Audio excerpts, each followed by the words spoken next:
अस्सलाम वालेकुम दोस्तों, ये एक सप्लाई आई है जो 12 वोल्ट डीसी होती है कूलर पंखे को चलाने के लिए। तो ये जली हुई है, इसको रिपेयर करेंगे। इसमें पहले हमने ब्लैक मैजिक सप्लाई लगाई थी, काफ़ी अर्सा चलने के बाद ख़राब हो गई है, तो इसको रिप्लेस करेंगे और आपको दिखाएंगे कि इसके कनेक्शन कैसे होते हैं। ये यूनिवर्सल मॉड्यूल है, इसका ये डायग्राम है, देख सकते हैं आप। इसको देख के इजी तरीके से कनेक्शन कर सकते हो दोस्तों। तो इसके कनेक्शन करते हैं। हमने इसकी पुरानी सप्लाई निकाल दिया है, ये नए वाली सप्लाई है, और इसके कनेक्शन करते हैं और आपको दिखाते हैं।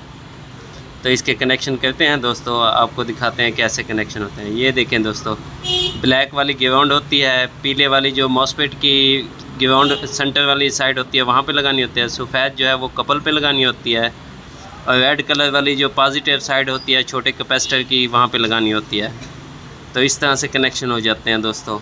ये देखें, आपको दिखा रहे हैं, ये देखें इजी तरीके से कनेक्शन होते हैं और आपकी सप्लाई ऑन हो जाएगी बिल्कुल इजी तरीके से।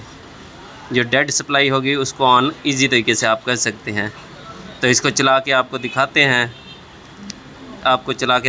कि ये ठीक हुई है कि नहीं। तो इसके वोल्टेज टेस्ट करते हैं। ये देखें दोस्तों, 15.5 वोल्ट इसके ओके हो चुके हैं, 15.8 वोल्ट हमारी सप्लाई बिल्कुल ओके हो चुकी है दोस्तों। तो इसका फ़ैन भी आपको दिखा देते हैं, चला के इसके ऊपर मोटर भी चलाएंगे और आपको दिखाएंगे। ये इसके कनेक्शन होते हैं, इजी तरीके से आप खुद कर सकते हो बड़ी आसानी से, और मार्केट से भी मिल जाती है। तो इसका स्विच लगा लेते हैं। ये देखें, इसका फ़ैन चल चुका है, बिल्कुल इजी तरीके से ओके हो चुकी है। इसके ऊपर हम मोटर भी चलाएंगे, मोटर चला के आपको दिखाते हैं। तो इसके ऊपर मोटर चला लेते हैं दोस्तों, इसके कनेक्शन करके फिर आपको दिखाते हैं। तो मोटर के कनेक्शन कर लिया है हमने, अब इसका स्विच लगा लेते हैं। हमने इसको फिट कर लिया है, वैसे भी बंद कर दिया है इसको। अब इसके ऊपर स्विच लगा के आपको दिखाते हैं। ये देखें दोस्तों, इसकी मोटर चलने लग गई है, इसका फ़ैन भी चल रहा है। इस वक्त हमारी सप्लाई ओके हो चुकी है। मिलते हैं अगली वीडियो में।